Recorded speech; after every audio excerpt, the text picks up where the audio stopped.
Good morning. Happy Friday. Happy Halloween. Okay. We're switching gears a little bit here today.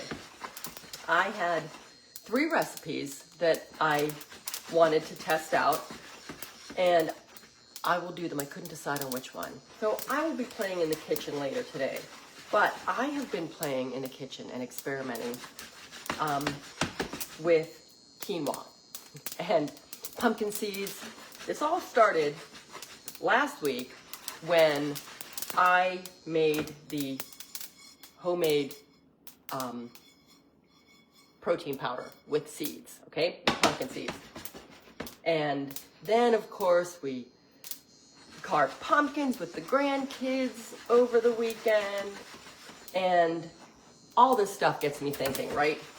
So, if you have ever had a Kind bar or a healthier version of a protein bar, chances are you have had popped or puffed quinoa, okay? It is really difficult to find. I can't find it anywhere. Once in a while I can get it on Amazon, but I think the last time I bought it, I literally had to buy 12 packs of it. Okay, so super easy to do. I tried to do it once before, a year or so ago, and it was a failure. I perfected it this time. Okay, so super easy. All you do is, the prep time is, again, easy, but you have to prepare for it. So last night, I got a cup of quinoa, rinsed it, because if you eat quinoa, and this is why I'm not a fan, I like to be a fan, I want to be a fan of it, but it has that bitterness. So you have to rinse it. That takes off, it's called saponins, and it's like soapy kind of stuff.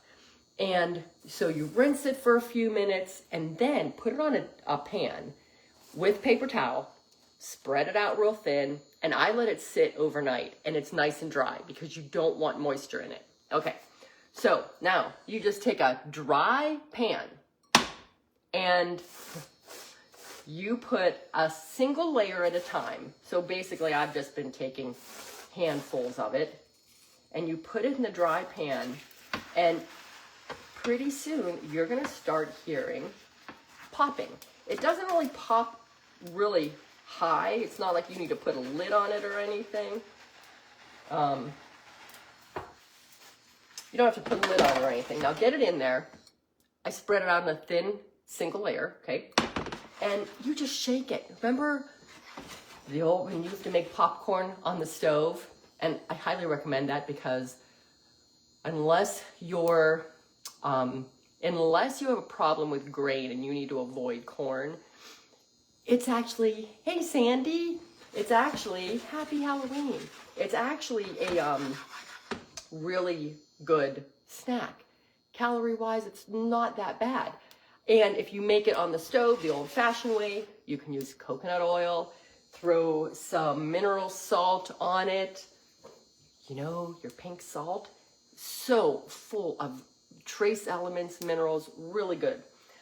So you kind of you feel like you're cheating, but you're really not. So you just keep this going, and again, you hear the little crackles, and they're gonna puff up. So it's gonna go, I don't know if you see them popping, they're too small, they're teeny tiny, but this stuff is delicious.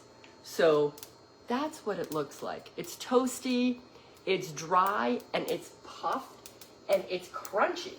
So that can be added to your protein, depending how you're using it. Going back to the protein powder that we're making with the seeds, you're grinding up your seeds and you're using that as your protein powder. You can use it as a topping. You can use it as, almost like a granola, like a seed granola. Throw it on your salads. You can use it sweet, savory, however, but these little things will give you some more protein, some more fiber, lots of trace minerals, and a little extra crunch and I love to have these on hand. So I'm so excited that I finally figured out how to make them. Okay, so this, and simple, just we're tossing them around because you don't want to, you know, golden is good. We don't want to burn. Not sure if you can hear that. It's kind of funny. It's like making little miniature doll popcorn. Okay, so that's puffed quinoa. The reason quinoa is such a good carb option is quinoa is a complete protein. Now, the difference between a complete protein and a not complete protein is the amount of protein peptide chains there are. And it takes 9 to be a complete protein. Quinoa, which is very rare in the grain and non-meat or, you know, meat protein arena, most vegetables and grains are not complete proteins. So quinoa is, which is why it's so good. Okay, in the popped version, hey Steph, in the popped version, 2 tablespoons, which is a decent amount, 80 calories, 3 grams of protein, 14 carbs, 1 fiber, 1 fat. A nice crunch, so, and gut friendly, high in magnesium, high in zinc, gluten-free, and prebiotics. Now, remember, prebiotics are what feeds the good bacteria in your gut. It's fiber, it's inulin, we find it in garlic and onions. So when we talk about using food as medicine, all these little hacks really start to add up. So now let's talk about the other recipes I'm going to be trying out later today, and I will post pictures. And I'm really trying my best to make some videos and things like that of my kitchen shenanigans. So and of course I was traveling last week. So you saw me post. It's, you know, you're kind of in a trap a little bit. You really kind of have to think when you're traveling, best options. And if you've heard me talk, it's all about good, better, best, right? We're traveling. We're trying to be good, front load our protein, but it's hard to find good options, especially at the airport. 2 bars, and I was a fan of Kind bars, but again, when you look at some of these ingredients, they're not ideal. So we are making homemade healthy versions.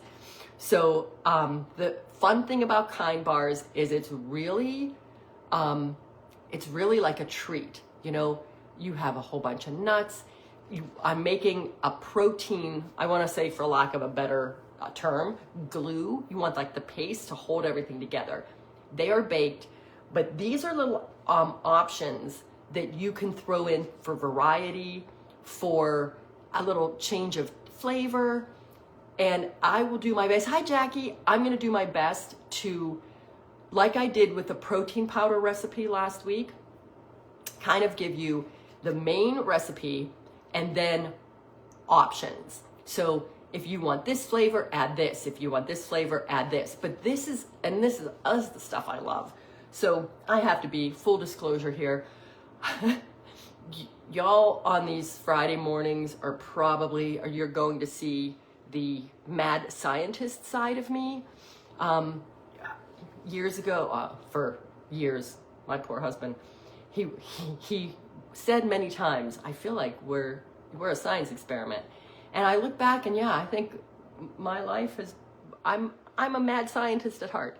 Whether it's in the kitchen, whether it's recreating a candle, I want what I want, and I don't want to settle for anything, which is also why we are working on the Lisamarie NP supplement line, because I want what I want. I want what is working and what my clients and patients are having such great results from. And I want it in a easy, convenient, one-stop place, so I'm not picking a bunch of different things. And I want it to be very cost effective, and that's what I'm working on.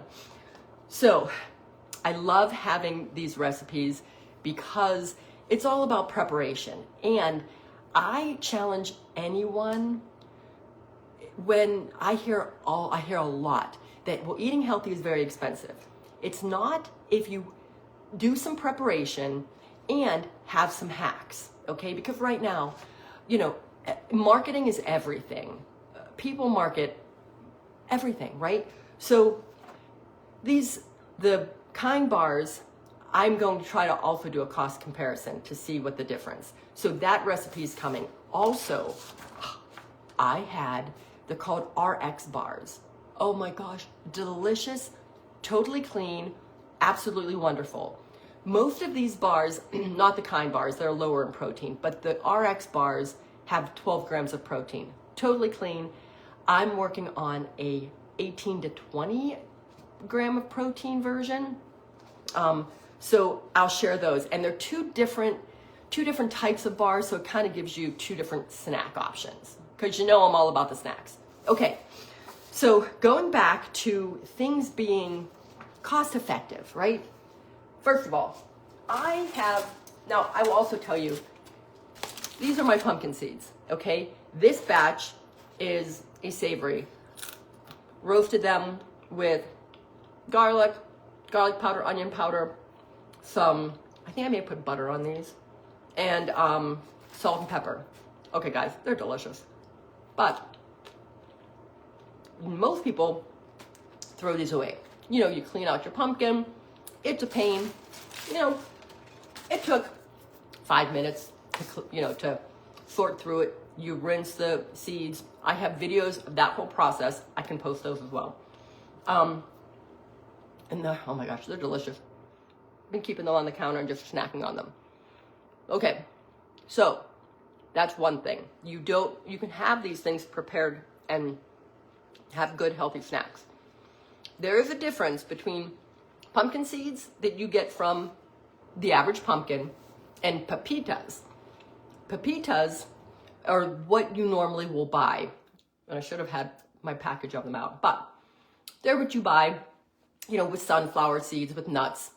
And they're actually the inner the inner seed of a pumpkin seed from a specific pumpkin. And it's a softer version. So has a similar texture to a sunflower seed. Oh, it's different. You can use them differently in recipes. The pepitas are what I use in the protein powder recipe because it's smooth, softer, and buttery. These are more fibrous. They have different advantages they both have amazing trace minerals, zinc, selenium, manganese, magnesium, but you kind of use them differently in recipes. So I wanted to make that distinction because pumpkin seeds and pepitas are not the same. So I'll make sure that when I put a recipe together that it's in there. And then my other big hack, exactly, Steph, they are different. Totally, it comes from a specific pumpkin, and it would be similar to, when you get a sunflower seed. Now, of course, you can't eat the shell of a sunflower seed is super fibrous. The shell of a pumpkin seed, a regular pumpkin seed, is fibrous, but not as fibrous as a sunflower seed. So you can use it. You can eat it. But here, I don't know if you can see this. If you break open a pumpkin seed, it does have a little bit of a difference there. That would be the pepita if it was from a specific type of pumpkin. But you could hull them. I'm not even that kooky to do that. But they're yummy. So you would use a pumpkin seed. If you grind them up, you could use that as a topping because it gives you a nice crunchy fibrous texture, more fiber in it. But you wouldn't want to put it in not necessarily want to put it in a smoothie or something that you want your protein powder smooth. Okay, now my big money saving tip and hack is make your own bone broth. Hi, Crystal. Make your own bone broth. You know, I might just be of that age where my parents and grandparents, that was the standard. When you make chicken, if you make any kind of, if you roast a chicken, if you make anything with bones, I save them, put them in the freezer, wait till, I always have a soup bag, I call it, in my freezer. Whether it's, you know, a chicken carcass, a turkey carcass, or just bones if we roast chicken pieces. And save those, or if you're near a farm, you can buy beef bones, you can buy soup bones. That is all you need to make bone broth. Yeah, you can buy it and it's super expensive and it sounds all fancy, but it is no different than you taking your crock pot or your Instant Pot and putting the bones in it, fill it up with water. So it really doesn't matter how much you have, okay? Put the bones, cover the bones with water, and then I throw in onions, celery, garlic, carrots, salt, pepper. You have to be careful because, you know, for years, you know, that soup base came out, like bouillon, and that was the quickest way to make soup. You didn't have to, you know, simmer anything all day. But if you look at those ingredients, they're all fake, full of fake, like sodium, but not the good mineral kind of salt, right? Not the real mineral, the bad chemical kind. Oh, I love it, Crystal. So super easy. Throw all that stuff in an Instant Pot, shut it down, and turn it on. Hit the button, you're done. Sometimes I will take my immersion blender, strain out the bones. Sometimes I'll take my immersion blender and puree all the vegetables that are in there. And you have a really thick golden, and I can't even say thick, but you have a rich broth, full of flavor. You have everything from the vegetables, but even if you choose not to do that and you strain everything out, keep the veggies, put them in a saute or whatever. And these are bones that you would have thrown away anyway, and you have the bone broth. And what I do is I put them in quart containers and freeze them. So then, and remember, when you did a good bone broth when you take it out of the fridge and it looks like a Jell-O jiggler. That is all of the collagen, all of the minerals, all of the protein that comes out of those bones during that high pressure or long and slow cooking process. That is exactly what bone broth is. When you buy a bone broth protein powder, they are taking that. When you're buying like a flavored or a non-flavored one, they are taking that liquid and they are dehydrating it and making it a powder. So you can then reconstitute it as a protein source. So I always have these in my freezer. When I go to the farm, I get soup bones. I do it with beef. I do it with, you name it, whatever bone I have, whatever bones I have laying around, that is what I use. So I always have quart containers in the freezer. I use that to make my rice in. I will cook quinoa in it if I like quinoa. Maybe I'll start to like it now. I love it puffed. I love it puffed. But it's a little too soggy for me. I've got to find a good recipe for it. If you have a good recipe for quinoa, please share it with me. But then you're always adding layers of nutrition into your food. So that'll be my soup starter. So if I decide, oh, it's cold today, I'm gonna make a pot of soup, I take out my quart of bone broth, and then I'll make egg drop soup, or I'll take some organic pasta or rice pasta and use that, and then I'll throw vegetables in it and cook the vegetables. So super easy. You are literally eating, you're nourishing your gut, giving it the minerals, the protein, the collagen, and you're doing it with something that you would have thrown away anyway. So I kind of want to make this Foodie Friday more than just recipes, but I think we're going to be going doing deep dives. Good night, Crystal. Thanks for showing up. We're going to be doing some deep dives into my evil scientist mind. And thanks for coming. I will see you all. You all have an amazing weekend. We are headed out. I will see you Monday. Bring me questions. Have a great one.